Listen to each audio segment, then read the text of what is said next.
Всем привет! Вы на канале Freaking New York, с вами Влад, и здесь я рассказываю про все самое прикольное, забавное, удивительное и секретное в Нью-Йорке. Совсем недавно я пересматривал один из самых моих любимых фильмов детства «Один дома 2. Потерянный в Нью-Йорке», и осознал, что я прекрасно знаком со всеми местами, которые были показаны в этом фильме. Поэтому сегодня я подготовил для вас топ-5 мест по фильму «Один дома 2». Подпишись на канал. 3, 2, 1. Мы начинаем. Поехали!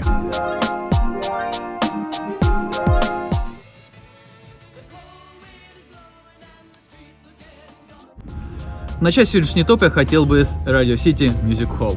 Это культовое место Нью-Йорка, по большому счету, не сыграло никакой значимой роли в фильме и было показано лишь потому, что многие американцы прекрасно с этим местом знакомы. Но тем не менее, мне определенно есть что про него рассказать. Radio City Music Hall – это развлекательный центр, расположенный на 1260 Avenue of Americas в Рокфеллер-центре, в самом центре Манхэттена. Прозванный выставочным центром нации, он является штаб-квартирой танцевальной группы Rockets. Radio City Music Hall открылся 27 декабря 1932 года как часть проекта Рокфеллер-центр. Одной из наиболее примечательных частей мюзик-холла является его большой зал на 5960 мест, который был самым большим в мире на момент открытия. Мюзик-холл также содержит большое количество произведений искусства, и хотя Radio City Music Hall изначально предназначался для проведения сценических шоу, в течение года после открытия он был преобразован в дворец кино. Сейчас в нем в основном проходят концерты и выступления ведущих поп- и рок-музыкантов, а также живые выступления, такие как рождественские представления Radio City Music Hall. Также тут проходили телевизионные программы, в том числе вручение премии Грэмми, Тони, Daytime Emmy, MTV Video Music Awards and NFL Draft. На четвертом месте у нас расположился мост Гэпстоу, поскольку именно возле этого моста произошли многие ключевые моменты фильма. Я не забуду вас, обещаю.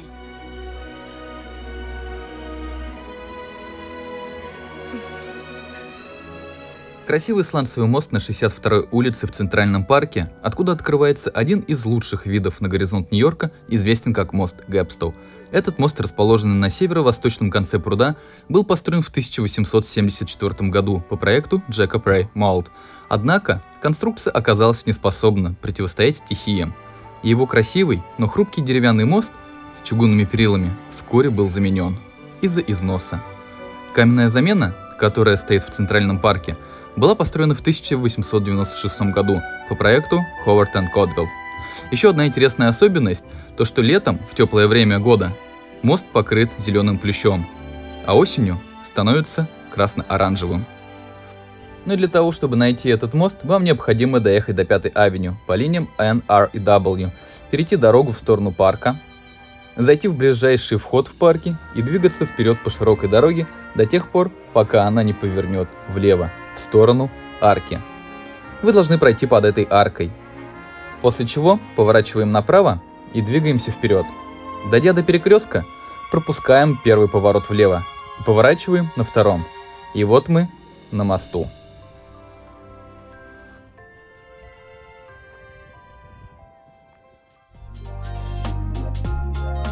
На третьем месте у нас расположился культовый каток Нью-Йорка с потрясающим видом Wallman. Тот самый, на котором бандиты обсуждали их коварные планы. Убирайтесь, убирайтесь, убирайтесь! Пошли вон, убирайтесь! Кэш, кэш, кэш, пернатые! Эй, Мак, иди сюда, нам надо поговорить! Да, таких дураков нет, чтобы грабить магазин игрушек в канун Рождества. А вот и есть. Каток Уолман – это общественный каток в южной части Центрального парка на Манхэттене.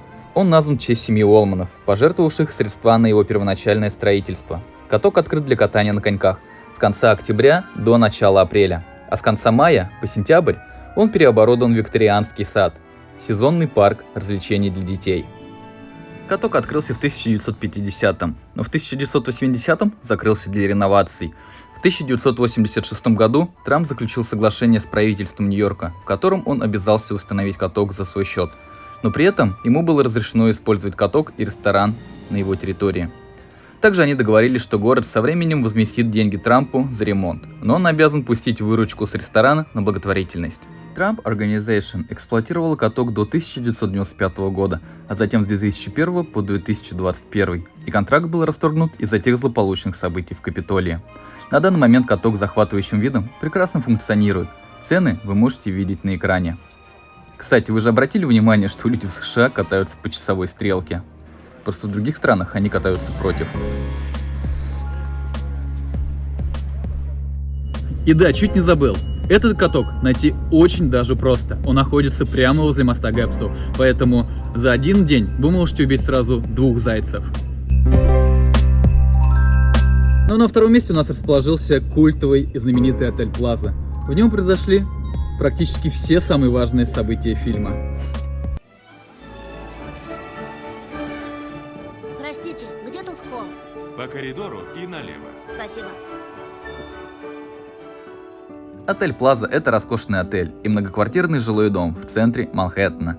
21-этажное здание в стиле замка французского ренессанса было спроектировано Генри Дженвей Хардербергом.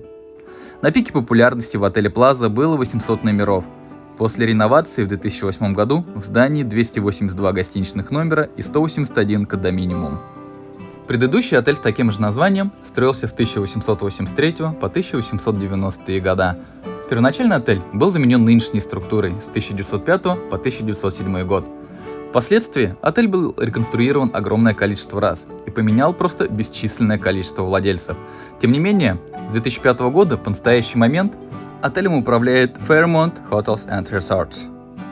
С момента своего создания отель Плаза стал иконой Нью-Йорка, с многочисленными богатыми и известными гостями. В помещениях ресторанов и бальных залах проводились такие мероприятия, как балы, свадьбы и пресс-конференции. Дизайн отеля, а также его расположение рядом с Центральным парком в целом получили признание. Кроме того, отель Плаза снялся в многочисленных фильмах и был описан в книгах. Комиссия по сохранению достопримечательностей Нью-Йорка определила внешний вид отеля и некоторые его внутренние помещения как достопримечательности города, а само здание также является национальным памятником.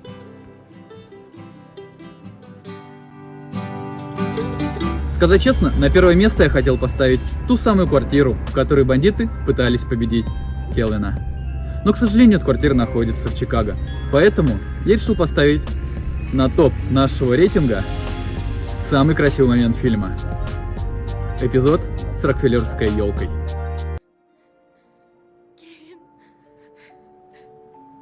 Мама, прости меня. И ты меня тоже. Рождественская елка Рокфеллер-центра – это большая рождественская ель, которую устанавливают в Рокфеллер-центре в середине ноября и зажигают на публичной церемонии в среду вечером после Дня Благодарения. С 1997 года освещение транслировалось в прямом эфире для сотен миллионов людей во время рождественской телепередачи NBC в Рокфеллер-центре. Церемония зажжения елки транслируется в конце каждого шоу после представления в прямом эфире. Елку зажигают нынешний мэр Нью-Йорка и президент Тишман Спейер и специальные гости. По оценкам, 125 миллионов человек посещают эту достопримечательность ежегодно. Как правило, устанавливают европейскую ель высотой от 21 до 30 метров, и это является национальной традицией, каждый год начиная с 1933 года. И да, конечно же, я заснял ее в зажженном состоянии. Вы посмотрите сами, выглядит просто сногсшибательно. Ради этого мне пришлось приехать сюда в 6 утра. И вы, наверное, хотите задать логичный вопрос, а почему я не заснял ее в темное время суток? И ответ будет до банального прост. В темное время суток тут попросту не протолкнуться.